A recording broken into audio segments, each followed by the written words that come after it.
Hey everyone, Techies and Techettes the return. I have a very cool segment add-on for a few different reasons. A new game that's been dropped from Valve, we'll get into that later. Benchmark tests from Noir comparing a ray tracing hardware implication of the 2080 Ti benchmark versus our Radeon 7. We're going to be seeing some implications on the 3D benchmark as well as our patch notes. So let's go ahead and take a look. As we look right here, we have the 4K full tab open, ultra setting, and this is our overclocks going against each other. And then the standard testing directly above for Radeon cards. So you can kind of see that there's a difference between the OC and non-OC. Here's some standpoint tests directly looking at what we're going for our very high testing. So there's two variable testings on the Neon Noir, ultra and very high for as far as the RTX software implications on either cards. So you can see that it doesn't do too bad when it comes down to the very high setting on overclock versus the standard, which you can see right here. You have the very high test, full tab open, full 4K, and just standard on my RTX card, and it comes in roughly around a little under 5,000, so not too bad. There's only about a variation about 2,200 between the 4K testing. Let's go ahead and look at some 1080p tests. As you can see that the ultra setting is in full swing for 1080p. It has a variable point of 11,788 for the 2080 Ti and about 7,023 for the Radeon 7. This was a rather impressive leap when the overclock was applied through its auto overclock of the Adrenalin software going through the Wattman. Was able to acquire and not too shabby of a score, because that only falls within about a 2,000 leap between the portion of having hardware versus not. 1080p at a very fast, very high setting versus the ultra, not that bad. But let's go ahead and get to the news for AMD in the 1911.3, because that's what a lot of people are here for, and start some benchmarks. As you can see, I already have it installed, and we're going to go ahead and hit our reset as that's getting into gameplay. Okay everyone, as the test basically gets into gameplay in the very background, let's go ahead and take a peek at the news for as far as the 1911.3 as we run our time spy test in the very background on our Radeon 7 card. We will be looking at some Noir direct comparisons before and afters of the update, just to make sure if there is some improvements, just to see.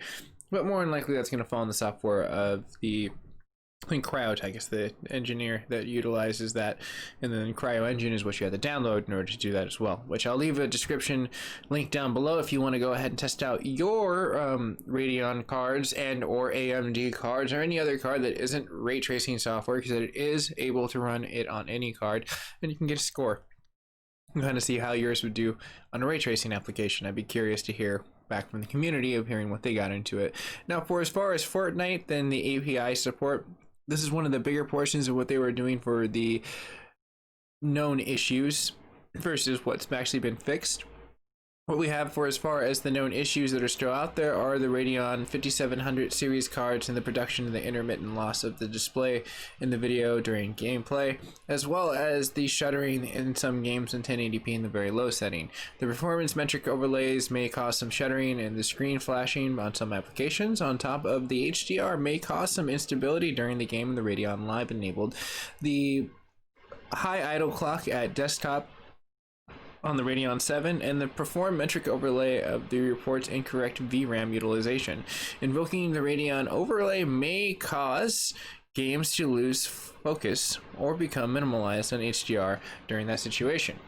Now, as you can kind of see that during these tests, you will see some flickering that goes directly on there, but one of the main things that was implemented on this was the Fortnite fix for as far as it. So if you are a Fortnite player and you are having an issue, I would install this, see what it is, report back, say what's going down for as far as the patch notes.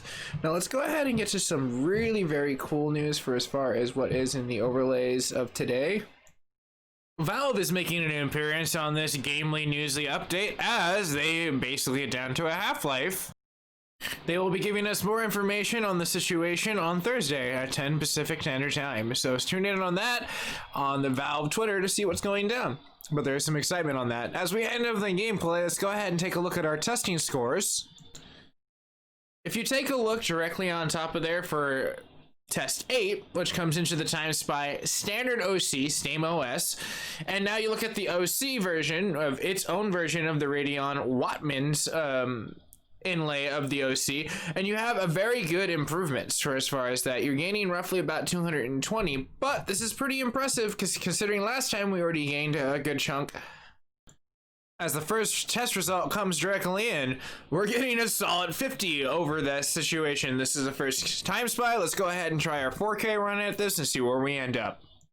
So everyone, as you look in directly at the scores, we have 8 yet again being our old standard of the normal 1911.2, not OC'd, directly above, which will be our 1911.2 OC'd on the DirectX of 6, having 3944. Let's go ahead and take a look at our new version of the 1911.3.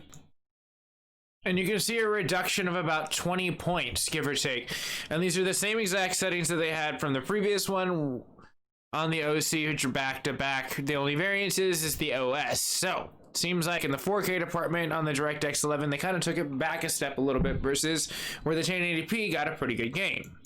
Now, if you take a look at DirectX 13 with the DirectX 11 implication, we already crossing out the DirectX 12 with the time spy, now going to Firestrike, and you can see right here that we have a 2029-1 score, and that is just your standard non-OC versus test 6, where you have 592. So you have roughly about 400, 450, give or take, the score of what you're going to get into for as far as the points with the OC of the 1911.2. But looking at the trend, you can see that it reduces its points by at least about 20. So not only does it reduce it in the 4K market of the DirectX 12 by about 20, and that's pretty big for 4K, you're looking at a nominal portion of reduction on the DirectX 11 for Firestrike. But let's continue our test to see what is going to match up. Test 13 again marks the standard of the 1911.2 as we compare that to test 6, which is above. Now below, as we can see that it definitely does get some improvementable points as we look as the situation will go inside of OCing against itself, but there actually is a very surprising improvement. As a clean 12,000 is acquired from this, which is not too bad. That's pretty good for this card, honestly.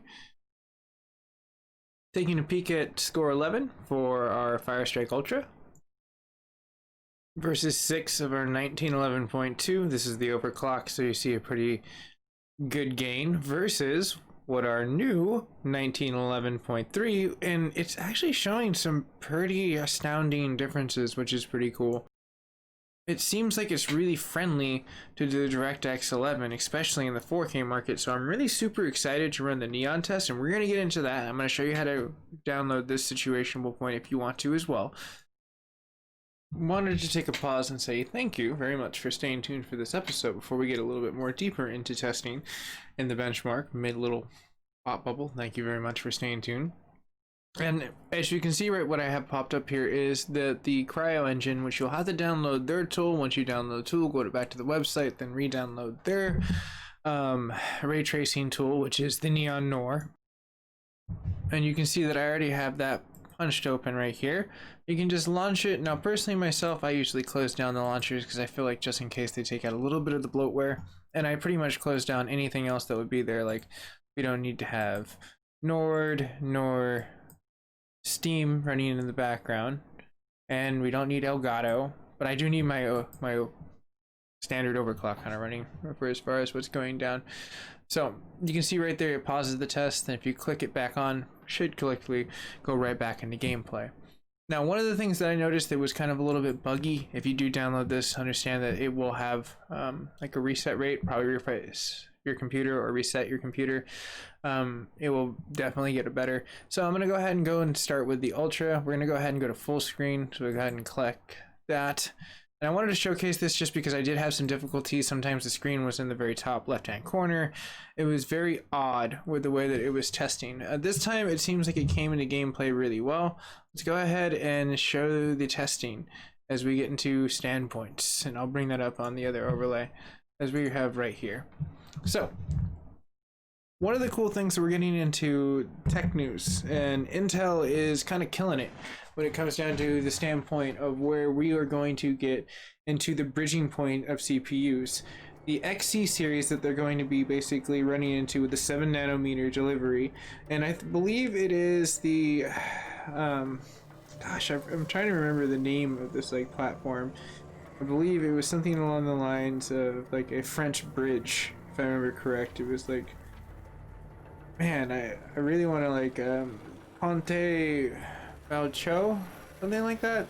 But along line that portions of 2000 like 20 is when they aim to kind of get into this market. As you can hear my Radeon card just being as loud as that drone right there as it replicates ray tracing. It doesn't look that bad for as far as the ultra testing. We'll go against the very high testing, and you guys and gals can kind of take a peek of what ray tracing looks like on side of a Radeon card for the very first time on side of a software, because from what it comes down to it with the Crytek implication is that someone just had to write the code. So technically if 3D Mark wrote the code, it would work for the Radeon cards, but they're just utilizing the onboard hardware that apparently NVIDIA just slapped in randomly because they just had the technology and they were just like, hey, let's just try it out, see if it sells. But you know, it is changing the market. I can't like shake NVIDIA for like what they are not doing, because like the testing portions of what we have gotten into standpoints is like night and day difference between having the hardware on board versus not. You're getting at least twice the amount of performance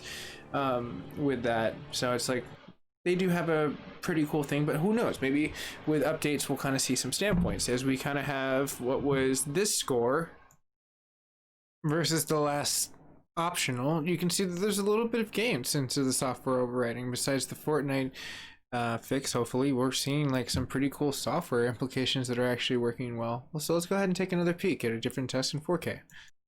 Now the score to beat is going to be 2096 as we come into gameplay of 4K, full tab open, directly inside of the situation of ultra settings. Let's go ahead and take a peek. One thing I did want to point out that I thought was a little bit interesting, that they had this, you can go true 4K, but this is your more downscaled, like not directly there. Like going into like 4K, majority of systems and other things utilize it to not, it's like the 59.97 frame rate in order to kind of just get the pixels to function in a more swifter functionality. So in my 2080 Ti, this was the cap out, and that's why I'm measuring test to test versus where my Radeon card, you can kind of tell that they kind of wrote the software a little deep into that situation. They have it so that it's right there. So let's go ahead and start our testing with our normal overclock and see what directly happens as we go into new gameplays.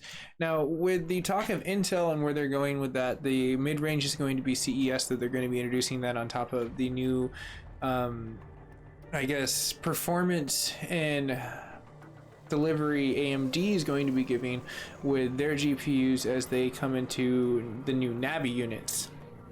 They'll be overtaking the Radeon 7 and actually have hardware on it as they kind of debut what's going to be coming around the corner, as well as into the near far future of Navi 23 and the variants of 21 in between that.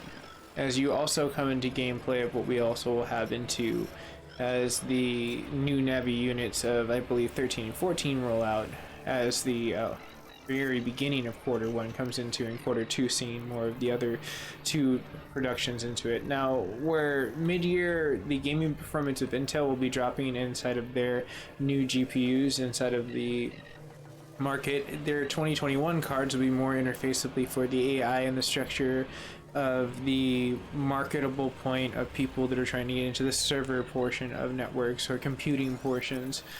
So there's going to be a lot of cool battles in the next few years as we kind of see a lot more, I guess, budgetary and performance points for Intel and the reliability of what they've already had inside of their layouts and their lanes of performance. And frankly, they have a good like rollout. Like I like Intel and I like AMD. Both of them are great performers. Now look at that. We kind of again have increased the test. So this is kind of cool when we're looking at the standpoint to standpoint, because the last one was 2096 and now we have 2105. Now let's go ahead and take a peek at what very high we'll look at and you can kind of see that there's different performances, and we'll look at the other standpoint so you guys and gals can kind of see what is kind of be your performer for your cards. And I'd like to think that if you have installed it, leave a comment please. I would really like to hear like what your card is scoring, like what's your rig going on, because this is my 67K, and I'm going to be upgrading a lot of my computer rigs. Like I still have my Theadripper, and it's not outdated, but there's going to be Theadripper 3 coming out, and I'm going to be wanting to get into 7nm technology. I've been wanting that for the first point, and now they have 32 cores, and if I can get my hands on the Asus board, that's going to be kind of my run-of-the-mill. And hopefully I can kind of get the 24 cores too, because that seems like it would be more of the optional for overclocking, considering that you'd have less amperage going towards another set of 8 cores, and you'll be able to have a little bit more headroom for the virtual RAM in the situation of the A.I.O of what you're going into, because you really do have the optimization of like 16 on like the ups and downs of what you're going to have on your boards, and being able to handle that electricity shift.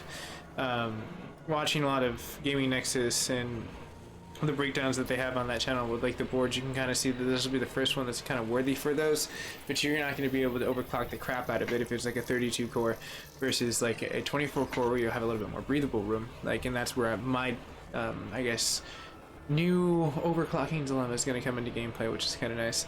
But shifting gears past what we're going to be getting towards the tail end of this month, as we get new introductions of technology on the line of the 3950X, which a lot of reviewers out there have already kind of put their 2 cents that it is actually a really great card. So alright, cool, we have the 2828. What is our old score? And you can see on this test that it actually does get a little overtaken by a little bit, but so far it seems the implication of that is pretty decent, and that would kind of make sense considering that when I ran the testing on the DirectX 12 and we watched the variance of it go up and down. Now all this programming and software is on DirectX 11, and that's where I kind of noticed that maybe the bottom end definitely get a more of a tuning maybe for Fortnite, because they looked at like where the majority of people were. So there were improvements on the topper portion as Firestrike improved, and we saw that in the 4K portion of running it in the more heavier, we were really utilizing the card. So maybe they made some shifting points. But as the gamers in the community out there, I'd like to reach out to you guys and gals and say, hey, what are your scores? What are you coming down to gameplay? I'd really like to hear what you're playing, what you're losing or gaining inside of FPS. It'd be nice to hear from all you guys and gals, and I'll see you in the near future as we go into installs, and I'll be leaving both the AMD install directly down below where you can upload this optional, as well as the Neon Noir from the Crytek and the patch note directly down below. And if you subscribe to Noir, who knows, maybe I can get a pan and a clan of classic Pickle Rick since 2016. I have been loving the new season of Rick and Morty. If you are watching that, I'm really curious to hear what you guys and gals think of it. But thank you very much for staying tuned, and I'll see you guys and gals in the near future. And stay classy, techettes and techies. And definitely, if you are new to the network, you can always subscribe. It's absolutely free and helps me as a creator. And I'll see you guys and gals in the near future. Take it easy.